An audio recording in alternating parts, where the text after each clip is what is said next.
Dead by Daylight is notorious for updates that are not needed and make no sense, so I wanted to compile a list of 20 massive downgrades from DBD's history that should have never happened. Number 1, the Calm Spirit rework. No, this perk was never good, but it was downgraded when they tried to buff it. That's right, a perk getting buffed led to its downfall. Although I guess if you're already at the bottom, there's not much room to fall. Calm Spirit used to just prevent you from screaming and spooking crows, which was a pretty bad effect, but it wasn't terrible if you were going against a doctor or a killer using a perk like Infectious Fright. But in the massive 6.1.0 perk overhaul that changed 40 different perks back in 2022, they changed it so Calm Spirit now makes you completely silent when unlocking chests or cleansing/blessing totems. Okay, I kind of like this Wait, what? You're telling me that this tiny effect of making you quiet while doing niche objectives needs a downside?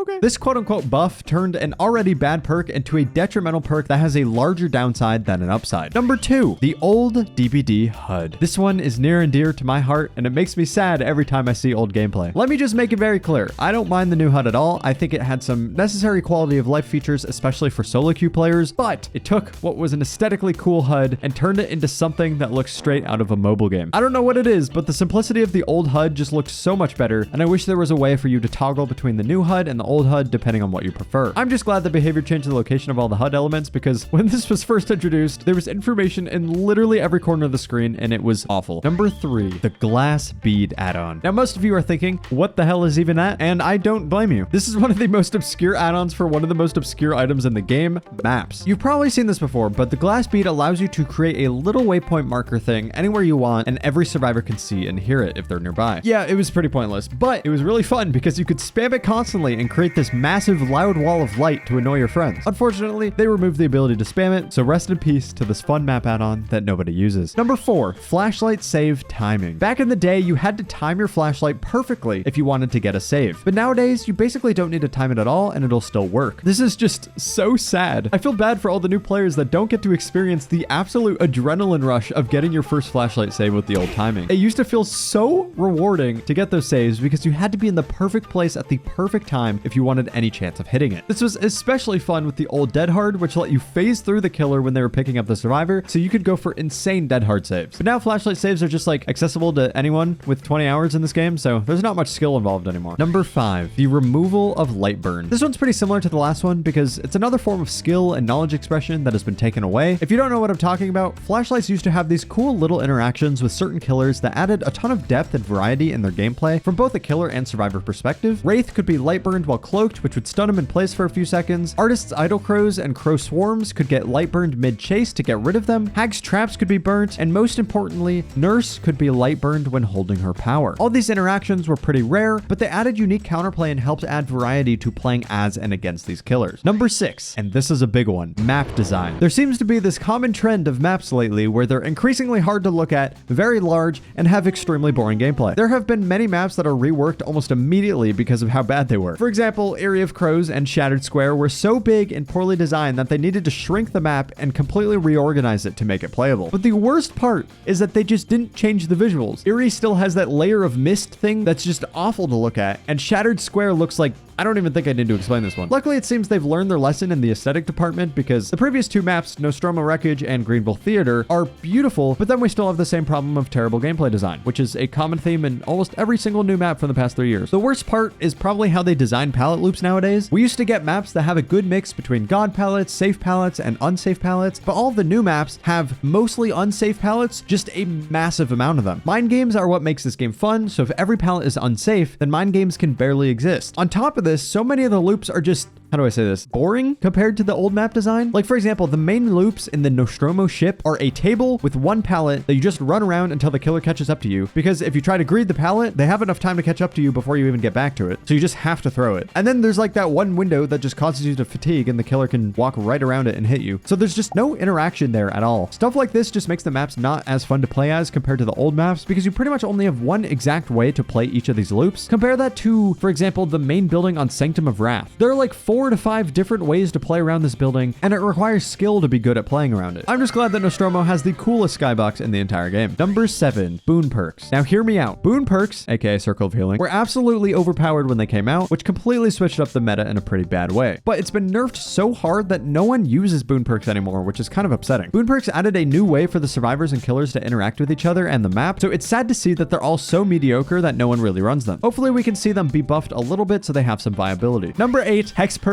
The exact same thing happened with hex perks. They're also painfully mediocre now that no one uses them. Hex perks create this risk-reward dynamic that adds a ton of interesting interactions during gameplay with a bunch of variety for how the match will be played out. But since all of the good ones got nerfed so hard, there's not really a reason to use most of them anymore. Number 9, movement. Although we're all used to the new movement nowadays, the old one just felt so much smoother. Sure, it technically looks worse, but the feeling of it was absolutely superior in almost every single way. Everything felt fluid and your character turned so quickly that it was easy to moonwalk at 360 and do all sorts of fun movement techniques. This was one of the things I miss most about old DBD. If you played back then, you know exactly what I'm talking about. The old movement was absolutely peak. Number 10, flashlight clicking. I put this here because it ties directly into the last one. First and foremost, it's a good thing that flashlight clicking got removed to help the people that are light sensitive. Let me make that very clear. I just wish that they implemented a better solution that would help the light sensitive people while still maintaining the smooth feeling of flashlights. For example, you used to be able to click 360 because clicking your flashlight would automatically flick your character to face in that direction, making it smoother and easier to 360. Now it's this sluggish second long click that slows you and makes your movement feel awful and out of your control. I just think that there were so many other solutions that flashlight clicking could have been mitigated without ruining the useful and smooth feeling interactions that it had. I feel like they just kind of took the lazy route where there were so many other solutions that may have taken more work but could have been better. Like, why isn't there a dark mode toggle that turns your screen dark instead of light when you're blinded? I feel like that should be a standard setting in modern games. So it's unfortunate that flashlight clicking was removed, but I'm sure everyone agrees that a clunky feeling flashlight is absolutely better than someone having a seizure, so this change is for the best. Number 11, the Stabiffle nerf. This one is fairly recent, so it may be a hotly debated topic, but let me lay this one out for you. Save the Best for Last is a perk that gives you a token every time you hit a survivor that's not the obsession with a basic attack. Each token you get grants a 5% faster cooldown reduction on basic attacks. So if you got the max amount of 8 stacks, your cooldown after hitting a survivor would be 40% faster. However, hitting the obsession with a basic attack would make you lose 2 of those stacks, so you either have to ignore them or use a special attack like a Demogorgon Shred or a Pig Ambush to not lose those stacks. This was one of the most perfectly balanced and well-designed perks until they added a 10% hit cooldown as a base kit buff to every single killer. On top of this, in the same exact update, the speed burst that survivors got after getting hit was nerfed, so this perk was obviously shadow buff because it meant that A, you'd get a 50% faster hit cooldown now at max stacks, which made it super easy to face camp and get a lot of pressure, and B, in chase, it was really easy to catch up to the survivor because you didn't lose as much distance. So this perk went from being really balanced and really well designed to being really annoying and super strong, and the logical thing would be to nerf this perk back to a maximum of 6 stacks so it did exactly what the old version of Stabiffle did, but that's not at all what they did. Instead, they decided to make damaging the obsession with any attack remove your stacks, and on top of that, they reduced the percentage cooldown from 5% to 4% per stack, making this perk 20% worse. Now I just can't stand using this perk. You have to completely ignore one person the entire game, which leads to situations where you're forced to tunnel someone if you want to get any value out of your perk. That just doesn't feel good at all, and I hope they change it back to how it was, but with the 6 max stacks instead of 8. Number 12, Decisive Strike. This perk has a very long history. When it released back in, 1996, you didn't even need to be hooked and would get the DS skill check the first time you were picked up. This was obviously extremely overpowered, so they eventually changed it to only activate if you got picked up within 60 seconds after getting unhooked. This stayed the same for years, and it was a phenomenal anti-tunnel perk. But then survivors started abusing it and would hop in lockers to force DS or pair it with Unbreakable, which became widely known as the small PP build because no matter what the killer did, you would get out of the situation. As a killer, I didn't mind the old DS because I didn't tunnel, but then again, I also didn't mind the old Dead Heart, so maybe I'm just masochistic. Eventually, Behavior decided to introduce what are called conspicuous actions. Basically, any action that progresses the game in some sort of way, whether that be working on a gen, healing someone, cleansing a totem, etc. DS got changed to where it would deactivate prematurely if you did any of these conspicuous actions, which was the perfect balance for this perk. If you were getting tunneled, you would have DS, but if you were doing a conspicuous action, which means you aren't being tunneled, your DS would deactivate. Seems pretty fair to me. But then they nerfed the stun duration to 3 seconds instead of 5 and disabled it when all generators were complete, and this perk became absolutely awful. It wasn't actually that awful, but 3 seconds is essentially 0 seconds because one of those seconds is spent just getting to your feet from the animation, and then that gives you 2 seconds to get away from the killer. And I don't know if you know this, but almost every single popular killer has the ability to catch up to you quickly. So if you're an average player and don't really understand how to position yourself properly when you go down, this perk is quite bad. At the time of recording this, they said they're changing DS back to the 5-second stun, so we'll see if they actually decide to go through with that. Number 13, Hillbillies Overheat. I don't even think I need to get into this one because I'm pretty sure all of you know exactly what happened and why it was such a terribly dumb rework, but for any of you newer DBD players, Hillbilly used to be one of the most balanced but strong and fun killers to play as and against until one day, Behavior decided to absolutely gut him when literally no one asked for him to be changed. All of his add-ons became terrible, and they added an overheat mechanic that prevented him from using his power too much. The one thing that separates each killer from each other. They prevented him from using it too much. This dropped him to a super low pick rate because he became very bad and very frustrating to play as. But luckily, Behavior listened to our feedback and reworked him 4 years later. It took half of DBD's entire lifespan to listen to the player feedback and buff him again, but you know, it's fine. Better late than never, I guess. That seems to be their motto. Number 14, We're Gonna Live Forever. This perk used to give you essentially double blood points every single game, which was so awesome until they took it away from us. But they made it heal people off the ground twice as fast, which is a pretty cool anti-slugging perk. However, the downfall wasn't because of this perk, but rather because of the infamous Buckle Up rework. Now, Buckle Up didn't have the healing speed that We're Gonna Live Forever did, but it gave you the same effect that We're Gonna Live Forever did, which is giving endurance to the person that you pick up. But unlike We're Gonna Live Forever, which has the prerequisite of you getting protection hits to even activate the endurance, Buckle Up just does it with no prerequisite. And it also gives you endurance. So We're Gonna Live Forever wasn't technically downgraded apart from the blood point removal, but it was downgraded in its usefulness due to Buckle Up's objectively better effect. Number 15. I think this one hurts the most, and this is the downfall of Iron Will. Iron Will went from a very good, fun perk to one of the most useless perks in the game overnight. It used to suppress all grunts of pain while injured, which was a great effect, especially if you wanted to do fun things like window techs and flashlight saves, but now it only reduces your grunts of pain by 75%, which means you're not completely silent, so it kind of takes away the entire point of this perk. Sure, it can still be good for stealth, but that wasn't why this perk was used. Plus, they also decided to make it not work while exhausted just to beat it down even more. In my opinion, they either need to make it work while exhausted, but keep the 75% silence, or make it not work while exhausted and keep it at 100% silence. I think this would be the perfect compromise and would allow for the return of many fun techs that are no longer possible. Number 16, the Hex Ruin nerf. Hex Ruin has had a long history of being overpowered, so it's only fair that some other perks get to shine. When it came out, it was probably the best killer perk in the entire game. It forced survivors to hit great skill checks if they wanted to progress the game. I'm sure you can imagine how annoying that was. Then it was changed so the generators would automatically regress at 200% speed when survivors are not working on them. This was in a better spot for sure, but it was still a little overtuned, especially with the introduction of Hex Undying. And then it was finally changed where it only regresses at 100% instead of 200% and deactivates when a survivor is killed. This change made the perk absolutely not worth running at all. By this point in DBD's life cycle, so many people knew where totem spawns were that your ruin would get cleansed within the first few minutes of the match anyway, so you'd barely get any value out of it unless you're playing against less experienced survivors. They have since removed the part where it deactivates when someone is killed, but I would argue that they should do the reverse, where they keep that and instead buff the regression up to 150%. I think this would give it enough value in the early game before it's inevitably cleansed in a few minutes, while still being balanced so that it deactivates in the 3v1. Regardless of my thoughts, this was still an insane downgrade that brought one of the best perks in the game to a very mediocre one. Number 17, Object of Obsession. Now, Object of Obsession was undeniably overpowered back in the day. This perk would show you the killer's aura whenever you're looking at them, with the only downside being that the killer can also see your aura. If you've played this game for more than a few hundred hours, I'm sure you can understand why this was overpowered. Having wall hacks on the killer is way stronger than the killer having wall hacks on you. Plus, you were able to turn it on basically whenever you wanted. This had to be nerfed or reworked in some way, and Behavior listened after a few years and finally changed it into what we have today, which is absolutely garbage. The new Object of Obsession is a really cool concept, but it's more helpful to the killer than it is to you, so there's not a point in bringing it anymore. Whenever the killer is reading your aura, you can see their aura as well, so it helps you figure out what perks they might have. Pretty cool idea, I can see the potential, but there's more. While your aura is being read, your action speeds are increased by 6%. Okay, that's gonna save you like half a second in the entire game, but I guess it's nice to have. But wait, there's even more. Every 30 seconds, your aura is automatically revealed to the killer for 3 seconds. This single line makes this perk completely not worth running. You give the killer way more information than you get, and if you're trying to figure out what aura rating perks the killer has, just run Distortion. Hopefully they buff this perk because I really like the concept and I wish it was used more, and I honestly think that they can make it so that you see the killer's aura every 30 seconds, and it still wouldn't even be that good. Number 18, Freddy's Fall from Grace. Can you believe that Freddy used to be an S tier killer? Nowadays, he's so weak and boring that nobody plays him anymore. I can't even remember the last time I played against a Freddy. Freddy's downfall was undoubtedly deserved, but it's unfortunate how bad he actually became. I know I make jokes about how they should nerf killers so hard to the point where nobody will play them, but really every killer should be viable in some capacity and at least be somewhat interesting to play as and against. But Freddy is just none of the above. The only decent ability is his teleport, but it takes so long to activate and only works on generators that aren't already completed. So it's super underwhelming compared to other teleport abilities that we have, like the Unknown or Demogorgon. His dream pellets are fun, but they're not very good, and his snares are just a worse version of Clown's bottles. So there's not really a reason to play him anymore when you could play other killers that have a better effect. Hopefully Behavior can figure out some cool way to rework his character that doesn't just involve slowdown and anti-loop. Like, survivors literally go into a dream world. A dream world. There's so much creative potential with that, assuming they're not completely limited by the license holders. Number 19, graphics. Now, I know what you're thinking. The graphics have only improved since launch. And while yes, I think you are correct from an objective technical standpoint, the game lost so much charm and personality that it had with the original graphics and the original art style. There was something about the old art style that made this game feel more like a horror game. Maps were darker and more atmospheric. The graphics weren't like so perfect as they are now. There was much more grass everywhere to hide survivors or traps, and so much more. If you played back then, you know exactly what I'm talking about. And God, I miss old Coldwind. I think the new Coldwind graphics might single-handedly be the worst offender. And number 20, last but certainly not least, developer live streams. Back in the OG DBD times, the devs used to sit down on a non-scripted live stream and just talk to us. They would share details about why they're making changes and would sometimes tease future things to come or show us concept art. It was a really cool way to have communication with the player base, and it's sad to see that it doesn't exist anymore. And unfortunately, that is our fault. Unscripted live streams means that the devs might say things without clarification, and Chronically Online Twitter users will scrutinize them for everything they say and will never let it down. No matter what they say, somebody will be angry at them, so I unfortunately don't think that these will ever come back. What do you think is the biggest downgrade in DBD history? Also, YouTube thinks that you might like this video, so come check it out and see if they're right.